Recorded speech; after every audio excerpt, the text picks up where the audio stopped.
ಭಗವತೆ ವಾಸುದೇವಾಯ. ನಿನ್ನ ಪುತ್ರನ ವೀರಗತಿಗಾಗಿ ಶೋಕ ಪಡಬೇಡ ಮಾತೆ. ನಮೋ ಭಗವತೆ. ಇದು ನಿನಗೆ ವಿಷ್ಣು ನೀಡಿರುವಂಥ ಬಹಿರಂಗವಾದ ಪಂಥಾಹ್ವಾನ. ನೀನು ನಿನ್ನ ಪುತ್ರನನ್ನು ಕೊಲ್ಲಲು ನೋಡುತ್ತಿರುವೆ,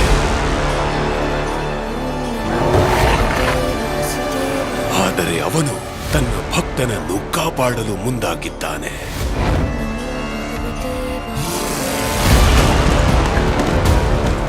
ಈಗ ಈ ವಿಷಯ ಒಬ್ಬ ತಂದೆ ಹಾಗೂ ಪುತ್ರನ ನಡುವಿನ ಅನುಬಂಧಕ್ಕೆ ಮಾತ್ರ ಸೀಮಿತವಾಗಿಲ್ಲ. ವಿಷಯ ವರ್ಚಸ್ಸಿನದ್ದು. ಪ್ರಹ್ಲಾದ ಎರಡು ಮಹಾರಥಿಗಳ ನಡುವೆ ಸಿಲುಕಿರುವ ಒಂದು ಕೈಗೊಂಬೆಯಷ್ಟೇ, ಮತ್ತಿನ್ನೇನೂ ಅಲ್ಲ. ಇನ್ನು ಪ್ರತಿ ಕ್ಷಣವೂ ನನ್ನದೇ ಗುಣಗಾನ. ಹಿರಣ್ಯ ಕಶ್ಯಪನೇ ಭಗವಂತ. ಹೇಳಿ, ನಿನ್ನ ವಿಷ್ಣು ಸರ್ವವ್ಯಾಪಿ ಎಂದೇ ಅಲ್ಲವೇ? ಹಾಗಾದರೆ ಅವನು ಈ ಕಂಬದಲ್ಲಿ ಇರಬೇಕು ತಾನೆ? ಅವಶ್ಯವಾಗಿರುವರು.